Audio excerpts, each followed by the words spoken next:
Hi everyone. Good day. Good morning. Welcome back to American Church History. And this is week number 4. We're trying to discuss American Church History. This is a part 1 of our class.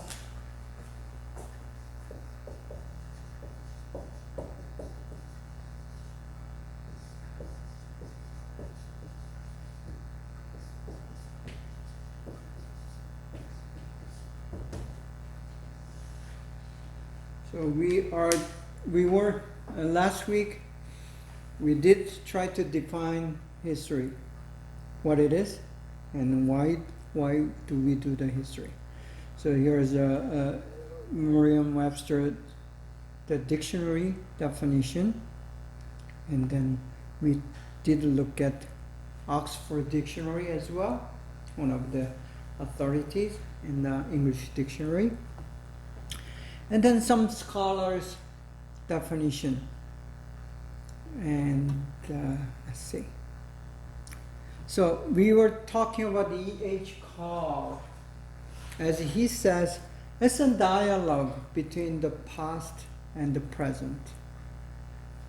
And by doing this dialogue, the history aims to bring an understanding or wisdom.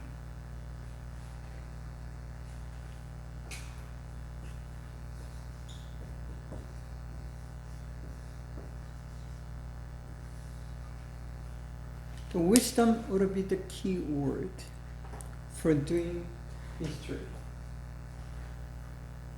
So wise people, wise person, one with the wisdom, he or she is able to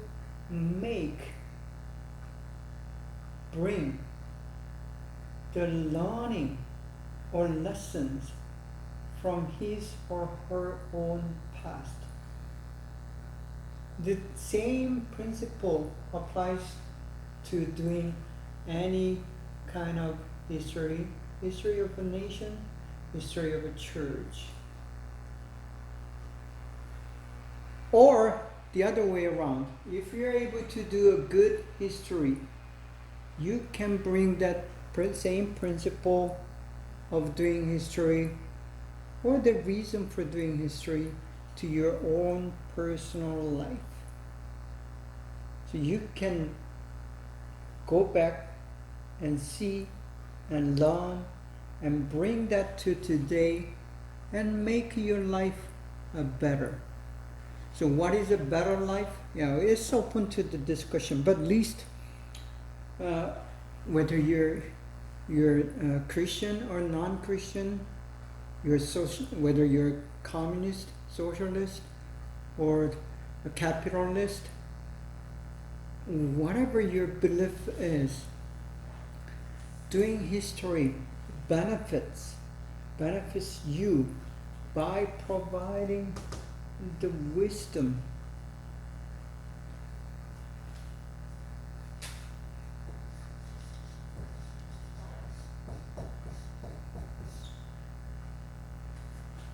everyone, whether you're young or old, whether you're black or white or Asian, in the past or even today or future, everyone lives within reality. Reality is where we are. It's a time and space. And the reality is real.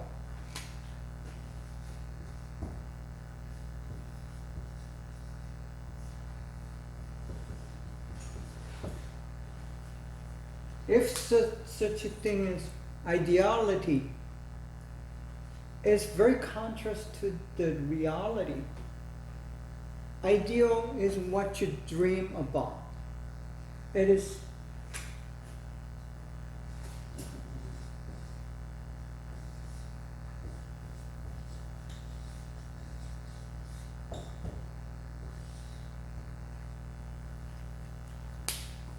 It is good and perfect. It depends on your belief, what is good and what is perfect. But still, it is generally, universally good and perfect and happy. Let's say happy.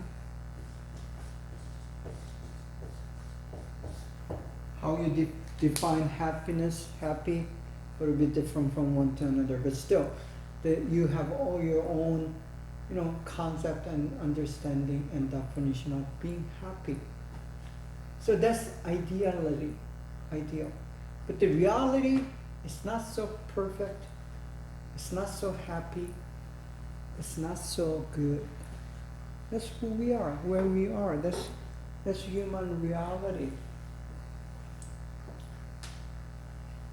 And any person with a normal, common, average personality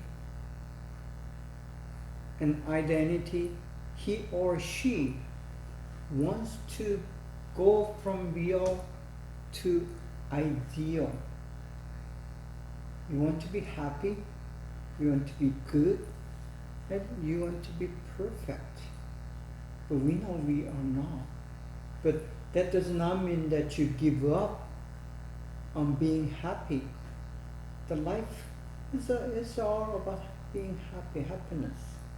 In spite of reality, you're poor, you have to always work, so thus you are fatigued, and you want to enjoy the time, but you're not able to because you have to work. You still need to learn and get the degree, and you don't have like permanent visa to stay in America, even if you want to stay here. See, these things, that's reality. But to bring reality toward the ideality, it takes a good wisdom. That's what the life is about. But some people believe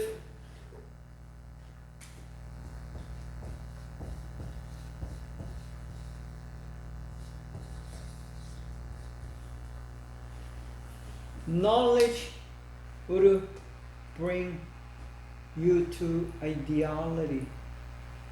That's not, I don't think that is true. Because knowledge without wisdom, you are not going to become so ideal. So what you do, what you study in school, if you focus so much on knowledge, you're not getting it. You're doing this education, you're paying all this tuition, and you're spending this hours and hours of time watching this video and doing the learning, not only to acquire knowledge, but to get wisdom. And if I, as a professor, fails to provide you with the wisdom and just provide you knowledge, then I'm not total failure, but I'm not a good teacher, a good professor. So the reason that we are doing all this dialogue between present and the past, learning the facts and interpreting, is to get the wisdom from the history. So again, I'm saying, what is history? And then why do we do the history? So we get that wisdom to live out the reality. Here's a John Jacob Anderson saying, history is a narration of events which happened among mankind, including an account of the rise and fall of a nation or nations, as well as of other great changes which have affected the political and social condition of the human generation, human race. So this Anderson, scholar, historian Anderson, he sees the macro history.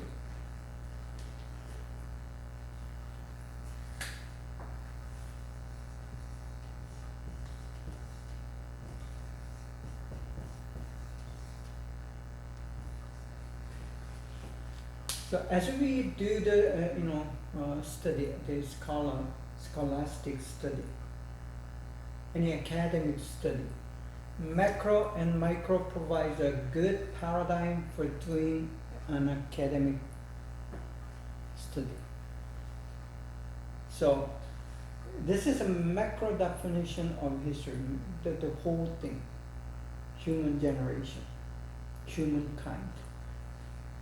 So the history deals with the whole human generation from the beginning to the end, if there is an end. And he says, it's about the rise and fall and the changes.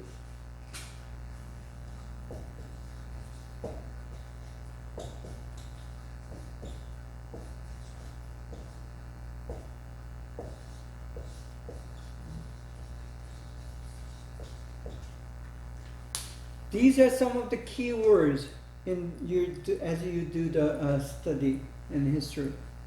The American church history, as you look at American church history, we are going to discuss two great awakenings.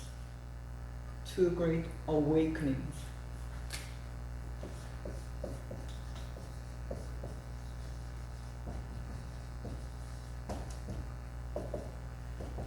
These awakenings are the spiritual awakening. Spiritual awakening. It is a spiritual rise and the fall. In 21st century America today, the church is going down. The number and then the spirituality and its influence, everything, the missions, overseas missions, all the numbers indicate that it's going down.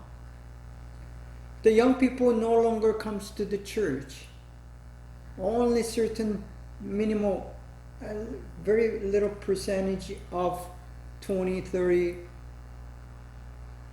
in their 20s, in their 30s come to church to worship regularly. See, this means the fall. So, rise and fall. And then changes. Changes does not really, it is not necessarily has to do with the fall and the rise.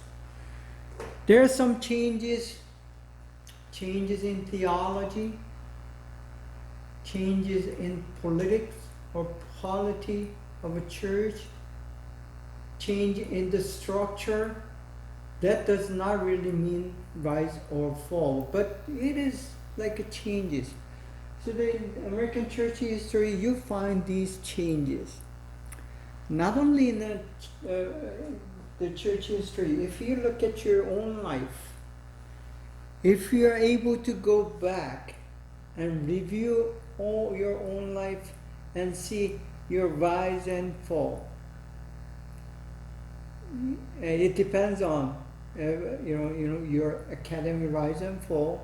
You could say also your financial rise and fall, or you could say your family rise and fall. I mean, there is many different categories to look at rise and fall.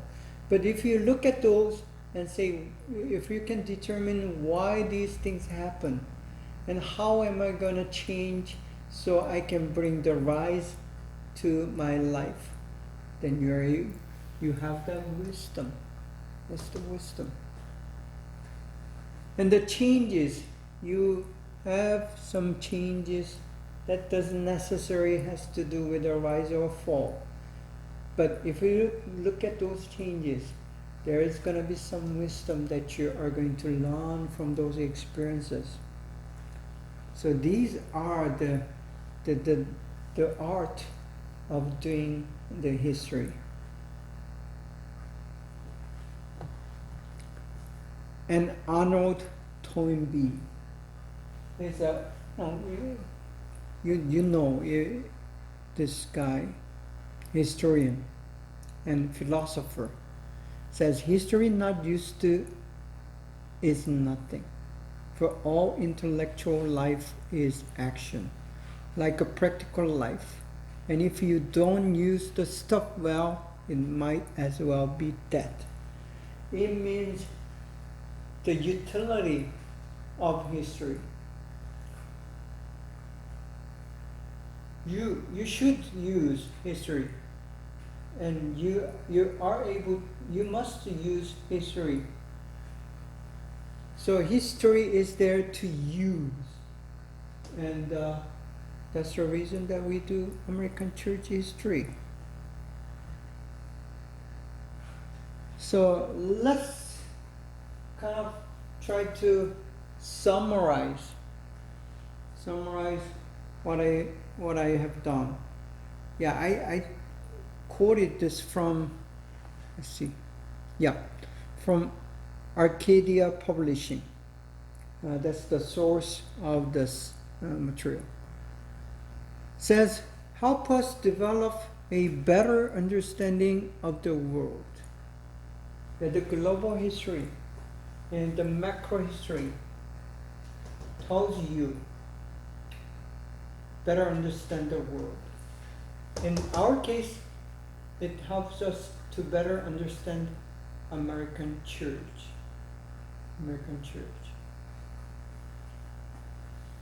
Whether it's a white church or ethnic church, the American church, if you do the history, you are going to have better understanding of the church. Help us to understand ourselves, who we are as a Christian. And even if you're not a believer, if you live in America, you cannot avoid dealing with Christianity, the heritage, and its influence. It is everywhere, even though you're not a Christian. So in that sense, it helps you to understand yourself better in America by doing American church history. You understand what kind of nation this is. Because the American church takes such a large part in formulating the America today as a nation. It is key and critical to have the understanding of American church and its history.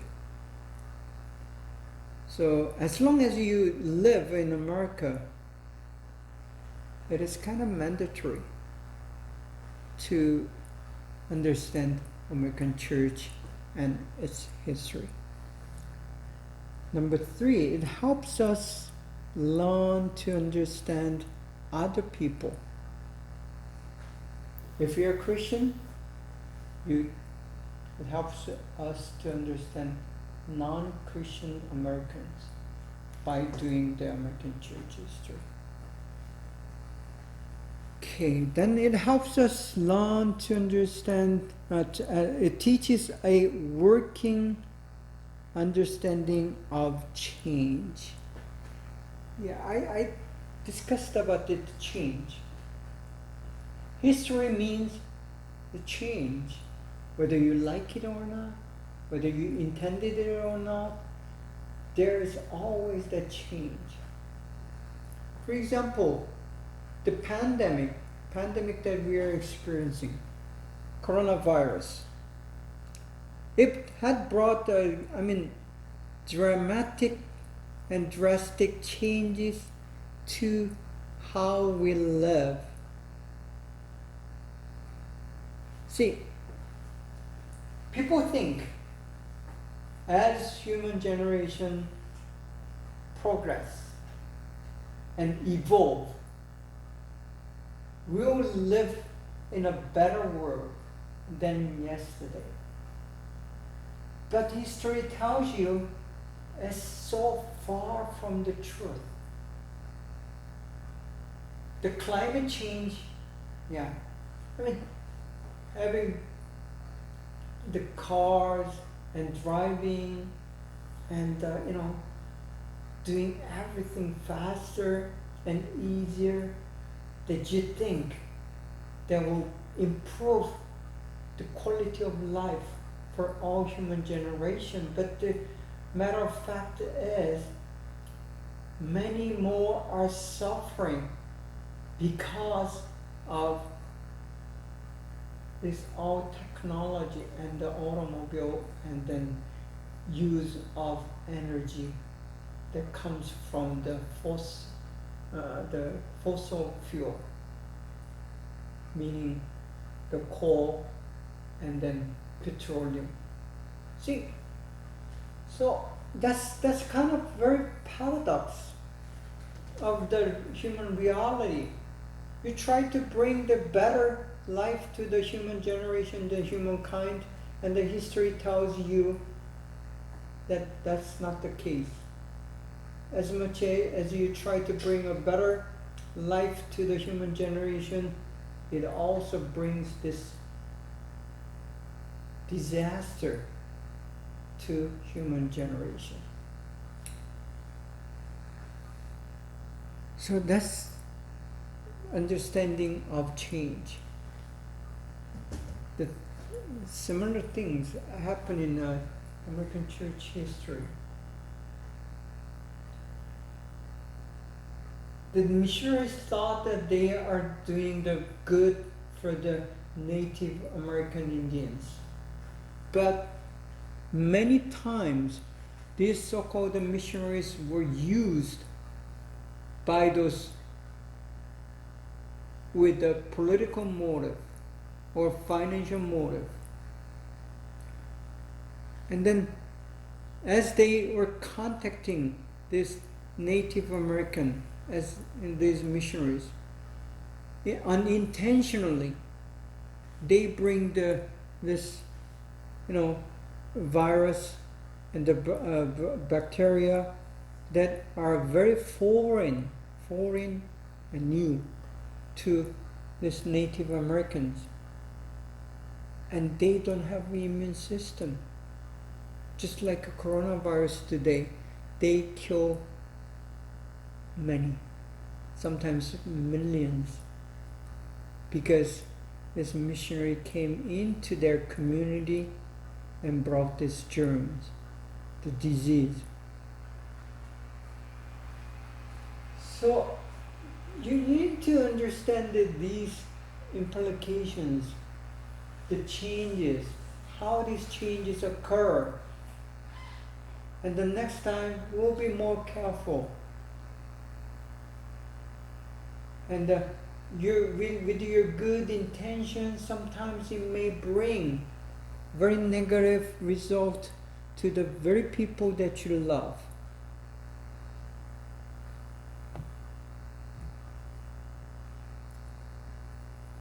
And the history, it gives us the tools we need to be decent citizens.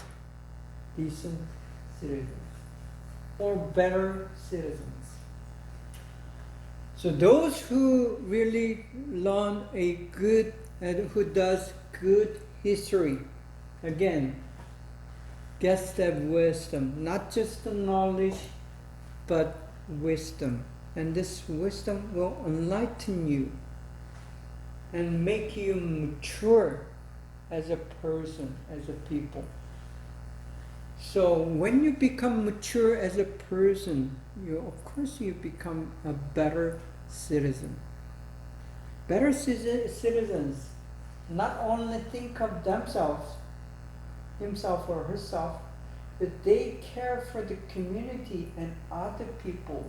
They are concerned with the other people, and they think, how can I serve others? See, that's the key. And the doing history, as you do the American church history, you are going to learn and think, how can I serve American church so we become a better church? That's the whole idea of doing this history. Okay? So for us, it's not just a decent citizen. We want to become a decent or better Christian. So as we do the American church history, we want to become a better Christian ourselves. Meaning, you beginning to think about serving others as a mature Christian. Doing a history helps us to make better decisions. See, that's one of the key things for doing history, any kind of history. And for us, doing American church history, it helps us to make a better decision. If you're Chinese, I suggest that you do the Chinese church history.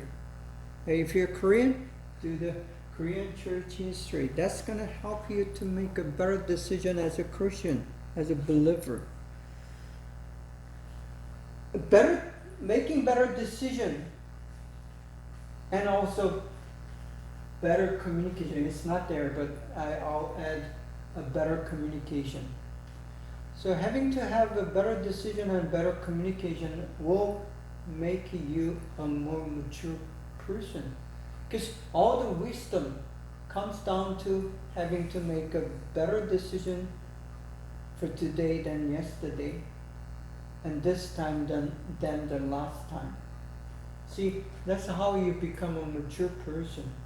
If you're making the same decision, if you're making the same bad decision, you're dumb, you're foolish. But if you're just making the same decision, which is just, it's not good, but it's not bad, but it's not that good either, then you're not growing, you're not maturing.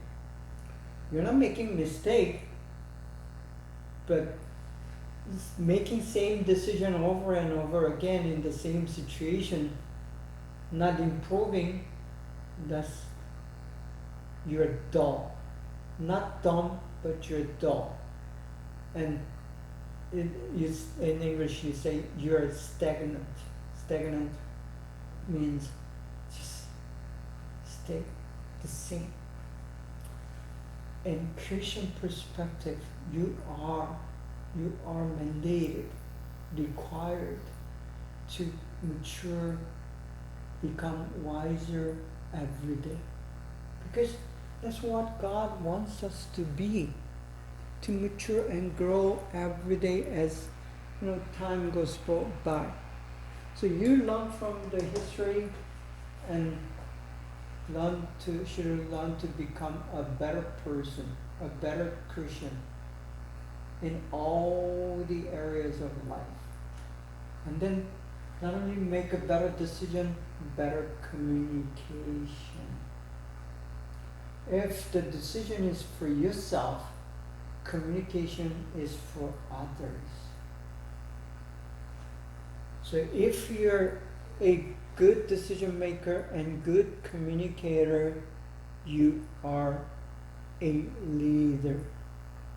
A better word for Christian would be you are a steward.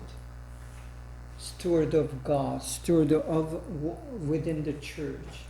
So every Christian needs to become a steward of God, steward of a church who serves by making a good decision and making a good communication. And then it says the history helps you to do that. So it's a good thing. Then, the history helps us develop a new level of appreciation for just about everything. The history is that important about everything. You're able to make appreciation to your life, the reality, your surroundings, your jobs, your education, your family, your church, the things that, by doing history, you're able to appreciate what had happened so far. And you're going to appreciate what's going to come. And we call that hope. So, doing history, looking back and evaluating and making implications on that, and learning the principles, life principles, to live the reality that is given, it brings a hope to the future. It doesn't say here, but I'm going to add, it helps us to have that hope. Hope eternal and hope in our future. See, so that's very important.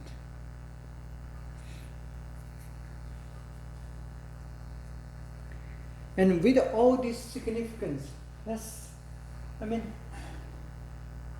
quite a reason and reasons to do the history. And if you're a Christian, doing American church history would benefit us, for sure. Now, as we do the history, here's one of the main questions or issues.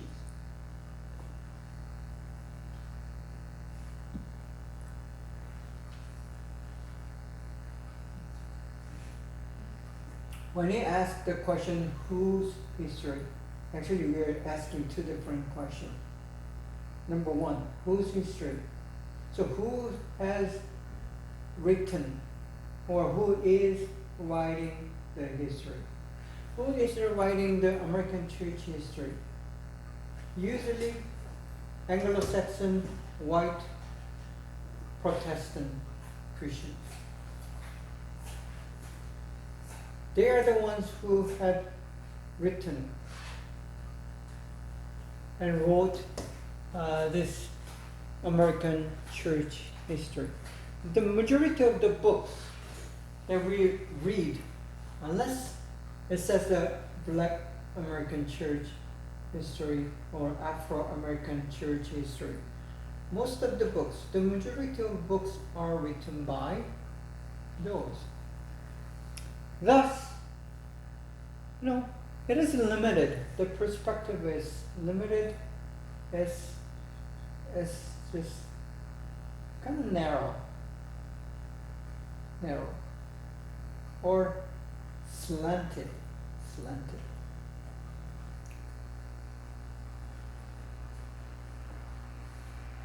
Then the second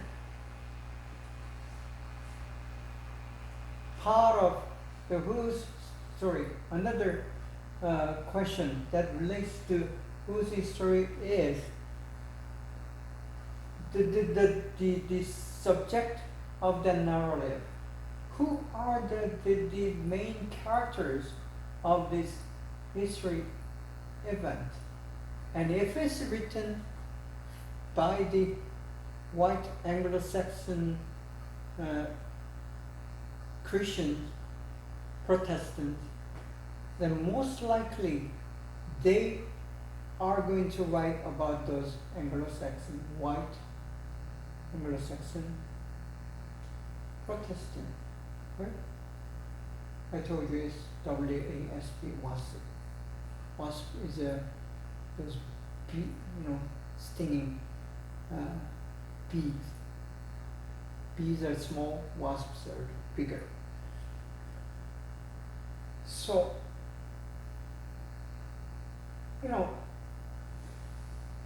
whose story, whose history is that rich and famous? Usually it is. Usually it is about rich and famous. And usually the history is written by and about, powerful or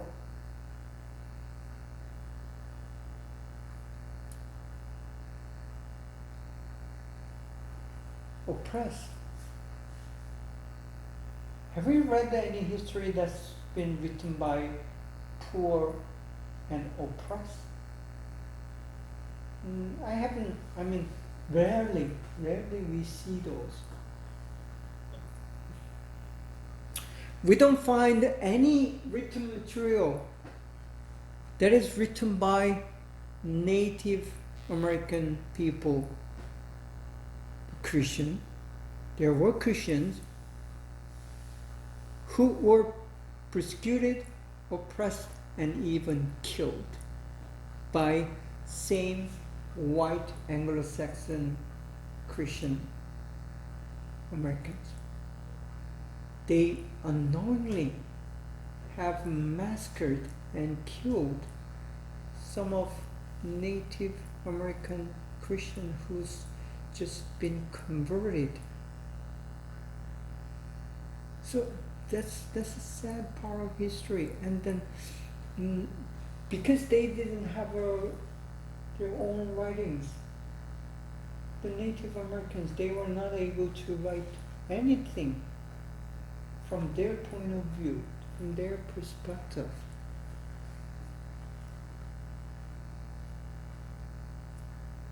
Okay, let's take a break.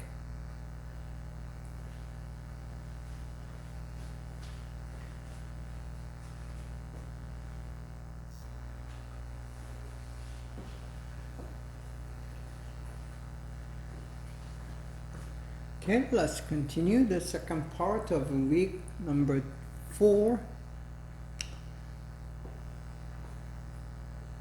So, whose story? Who writes them, by whom, and for whom? Usually, the history that we read are from rich and powerful versus the poor.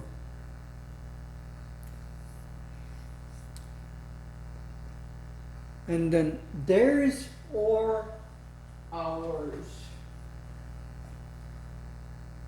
The question here is, can you identify yourself with the written history that we read? So is it about one of us or one of them? If you cannot associate yourself with the history that you're reading, then it's called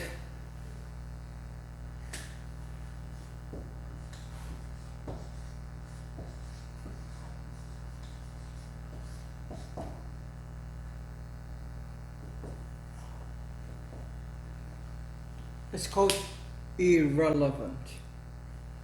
Why the relevant is connected, you can identify yourself with, because it's one of us or one of you. Irrelevant means it's someone else's. Unfortunately, many of the histories that we read are not so relevant. It's irrelevant.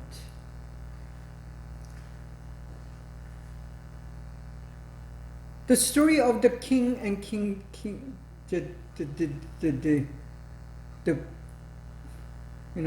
those officials, who cares? But whether it's in Europe or in Asia, the history has been written about those, the power, the king, and not much about the people, the general public. And as we read the American church history, we should try to focus and the balance about the general Christian,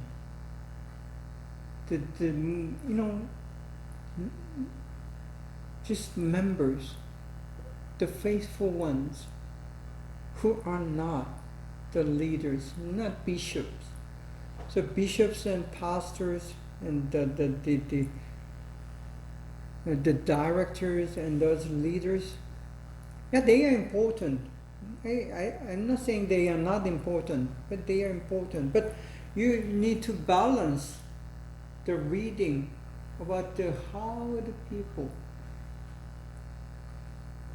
the general people lived, and they practiced their faith. And then we come to that question: are you trying to rewrite the man's history or God's history? What's the difference? Of course, we are dealing with the history of mankind. And when we say American church, it's about the people. But as much as what people did is important, you're trying to see behind that how God has moved these people, how God is involved in each event, and how God is leading this story toward the direction. See, that is the more important for us Christians as we do the church history. That's same for your personal story. If you do your personal history, it's the same thing. You're trying to look into how, not only how you did something and how you perceive the things, but you're trying to see from the God's perspective and the acts of God in your life. Because the reality we are experiencing is not without God. Again, it is always with God. God has been working and walking, the both of them. Walking and working with us throughout the reality that we had experienced. That's how we perceive the history and your personal, whether it's personal, macro or micro. Micro is your personal. Macro is the surrounding, the church and the earth and humankind, human generation.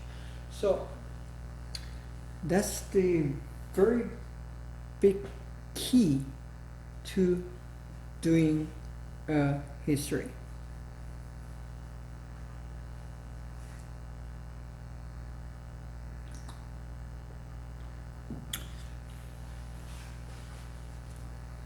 So to summarize this, as we do the history, we are not ignoring rich and powerful, their story, and the human story.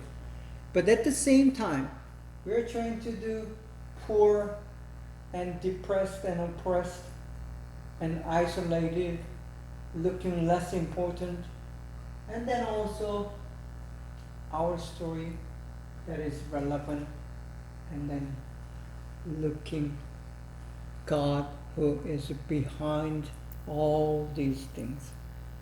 That's how we do the history as we do the American church history.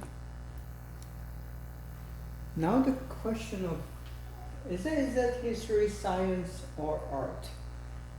The answer is, of course, both. Now this Numa Dennis said, history is and should be a science. History is not the accumulation of events of every kind which happened in the past. It is the science of human societies. So he is saying three different things. First, history is science, and history is not going to deal with everything that had happened. And then history is about human society. That's how this person perceives the this academy of history. And the key thing that we want to look at it here is that he perceived the history as science. Has to be very logical, systematic, based on the facts. So that's what the science is, right? And it's about the data, and it's educated guess. That's what the science is. And the same thing applies to history, he said.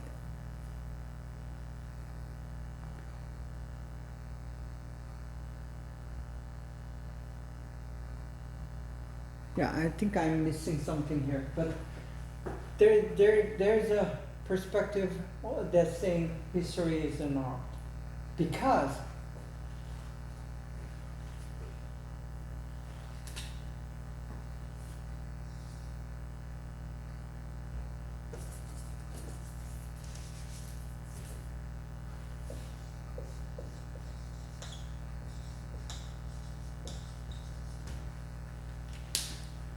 history is always open-ended.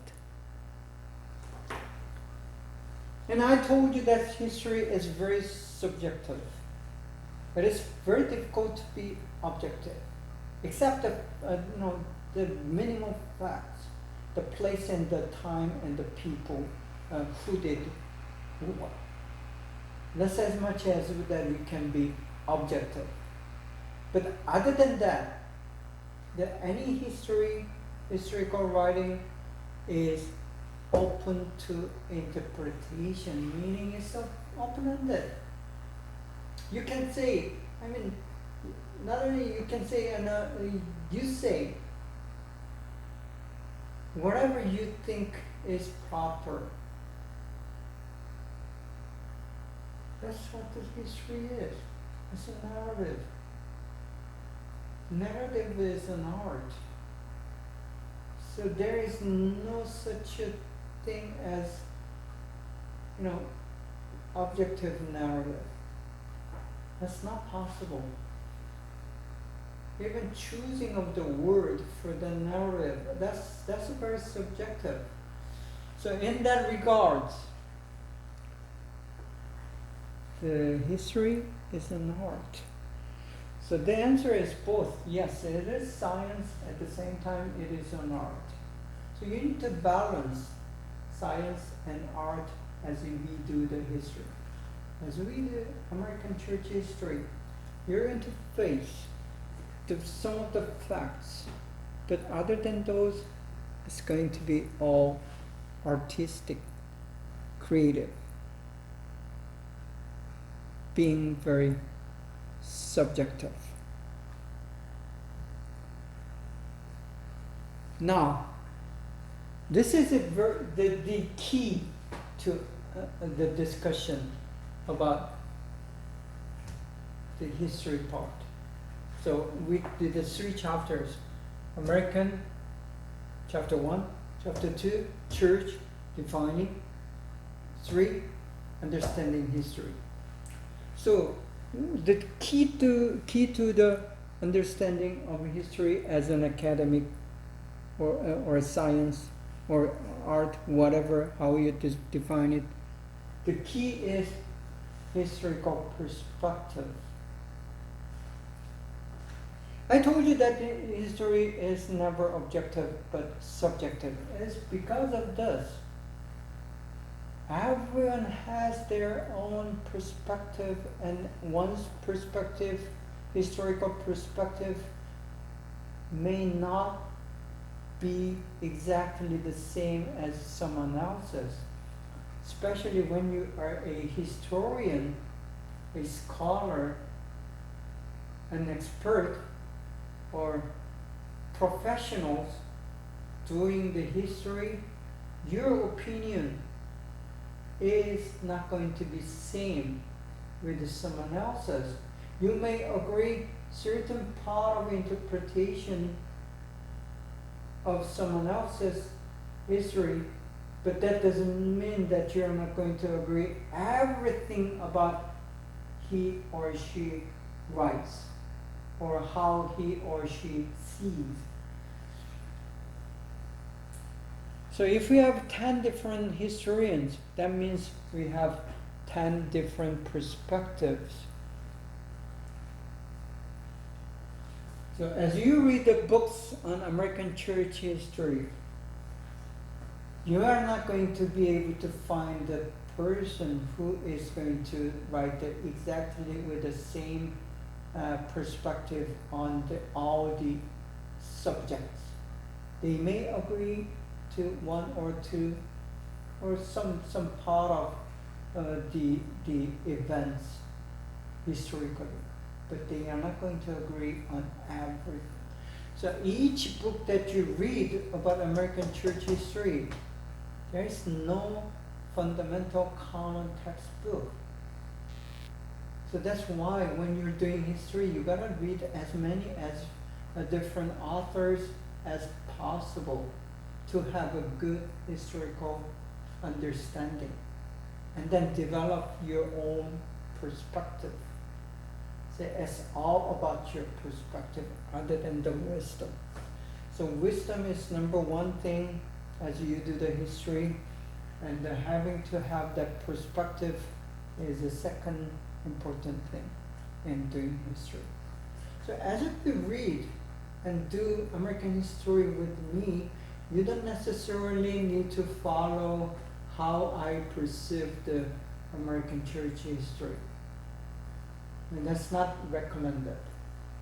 I urge you to develop your own historical perspective, if you could.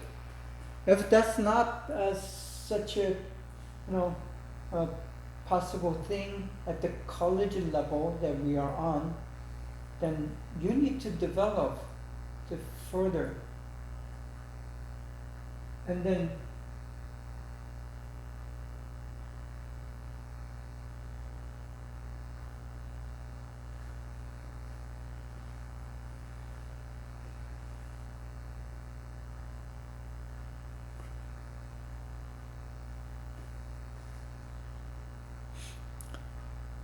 why perspectives?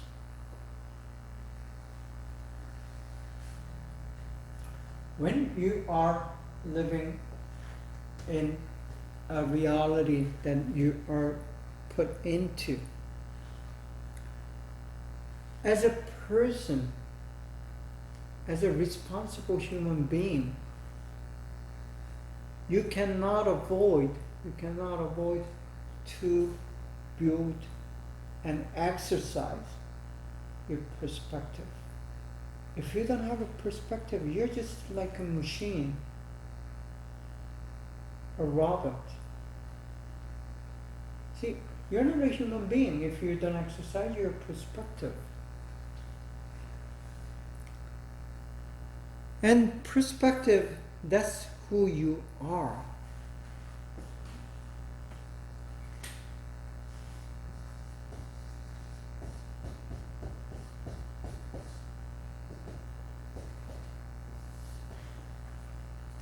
Because your perspective is your identity.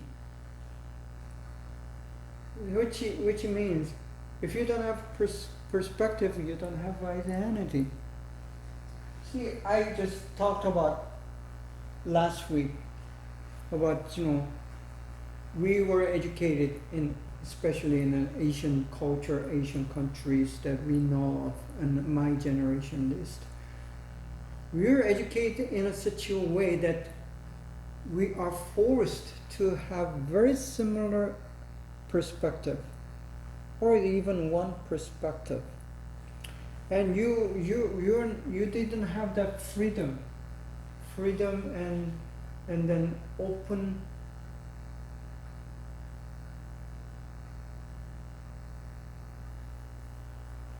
ability or the possibility of having different perspective than what the government says you should believe in this. You should follow this. And we call that militant, or authoritarian.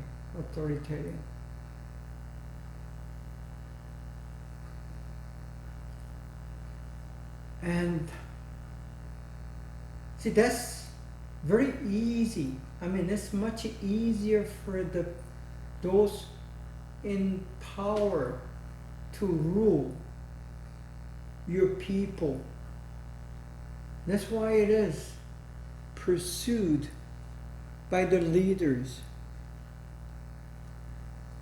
Whatever the ism that you're being brainwashed, the people share the same perspective, just as the ruler wants them to have. Then it's much easier.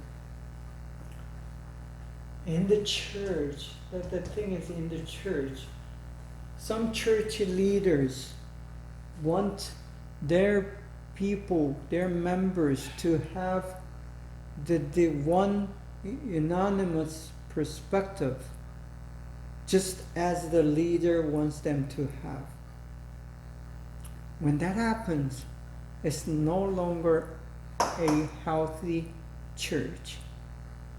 It's not a healthy church.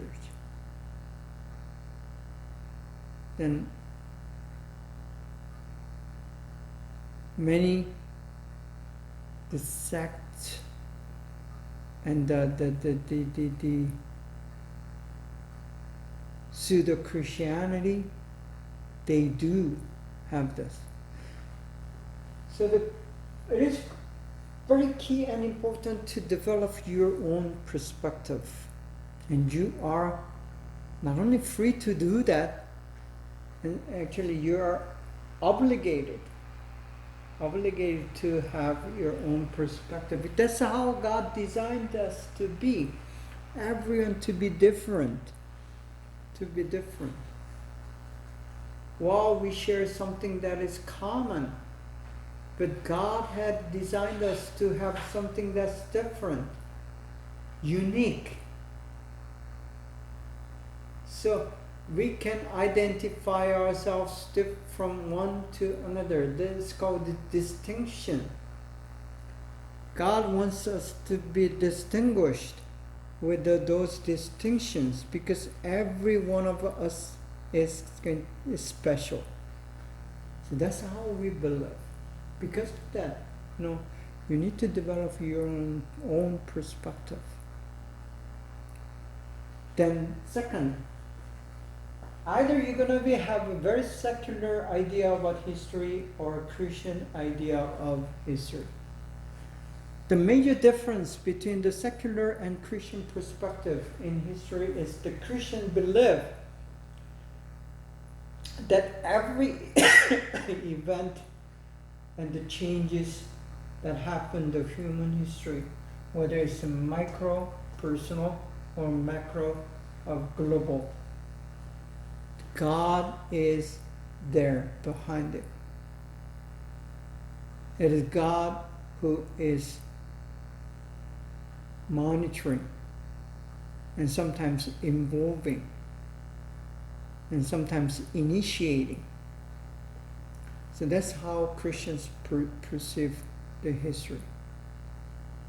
That perception, we need to be common. It's not something about the identity. Yeah, it is something about the identity. All the Christians need to share that perspective. But there are going to be some differences. Then we have church versus kingdom perspective. That's not the verses, but we need to have church perspective and the kingdom perspective. As we do the American church history, we are not looking at the church only. Some historians wrote their history looking at the church only, not the kingdom perspective. Kingdom perspective is much wider, it's much bigger. and it deals with some other issues rather than religious. Many church historians looked at the church history from religious perspective, and that's limited. I wouldn't say that's wrong, but it's limited. Better perspective would be kingdom perspective. When you have kingdom perspective, it includes church. It includes church. The kingdom is wider, bigger, and more broader than church perspective. And then when you read the history and do the history, there's a people side, people perspective on people, and perspective on events. We need to look at both of them and try to connect the events to the people and people to the events. What I mean is, as you read the history, you see this principle. Sometimes the events brings the change to the people. Again, events, what had happened,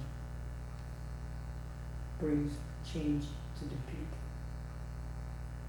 On the other hand, sometimes people, through the events, they make the events to happen to bring the changes. So this works both ways. People bring the change, and the events, and events bring the change to the people. It's vice versa. So sometimes you need to look at trying to identify, is that the events that brings the change to the people, or is the people that brings the change through the events, or both sometimes. And this is a very important perspective in doing the history, any history. And especially when you read the Gospels, the story of Jesus, that's going to be one of the key paradigms, the issues. Then facts and interpretation. You should be able to distinguish the facts and the interpretation. The facts are pure facts. That does not have any interpretation involved. Usually the date and the place. But the funny thing is, sometimes history, they may not agree on the time and the place. And then when that happens, when that is the case, then even the time and the place is open to interpretation. When you don't have solid record, or sometimes may have different record to the same event. The time is different, place is different from A writer to B writer, even though they are the people at the given event and the time. Even the eyewitness, they may differ. Then it is open to interpretation. But usually, the time and place that happened are the facts. But how it happened, usually that's where the difference comes. When A author and B author writes the same events, they may differentiate in the writing of how it had happened. So that means that already it involves an interpretation.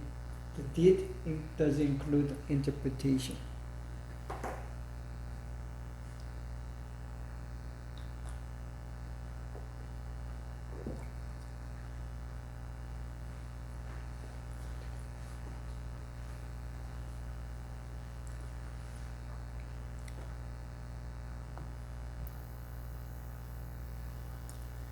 Okay, chapter 3, history, item number 7. Why do we do church history then?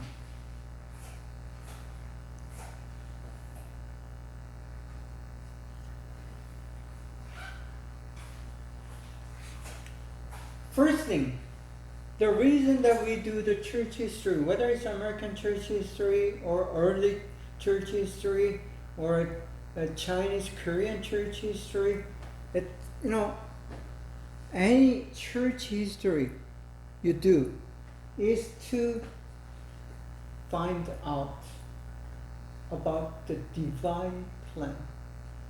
Divine plan means what is the intention of God? How God is working?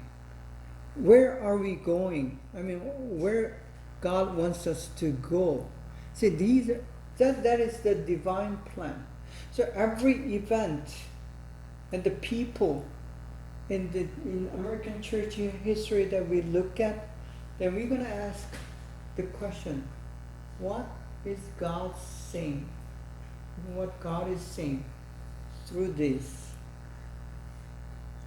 And then we need to find that answer. Because the history is not going without deep plan.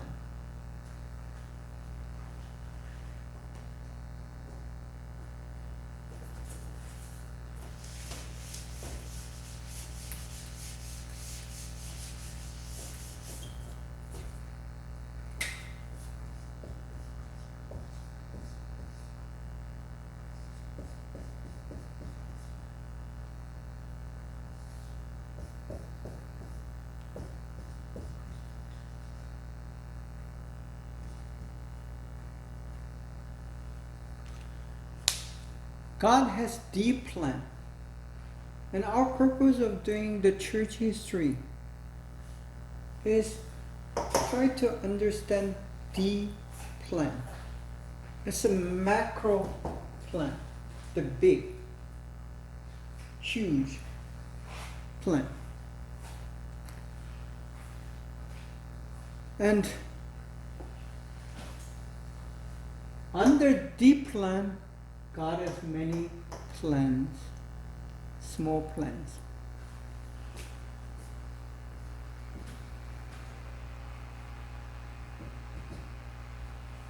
So these small plans come together to make the deep plan. So as we look at the event, one event in church history. For example, we talked about first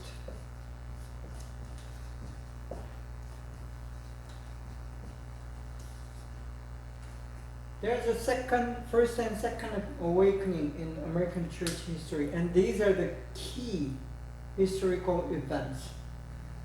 It's not just one event and the several events, but as we look at the first awakening and then also second awakening, we are able to find the plan. The plan is that we are going to have maybe another awakening, the third wave of the Holy Spirit. And some say that's already happened. And some say no, it's not.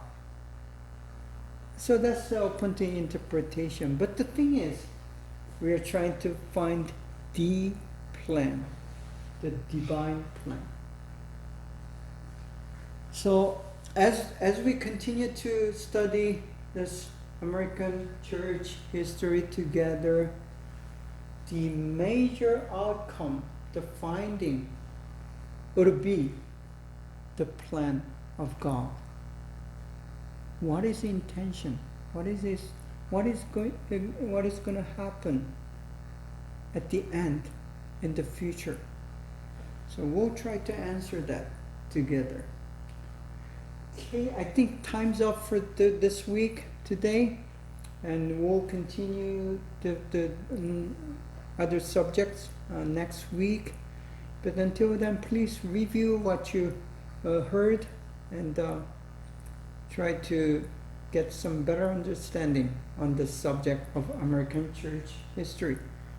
And thank you again, and we'll see you next week. Bye.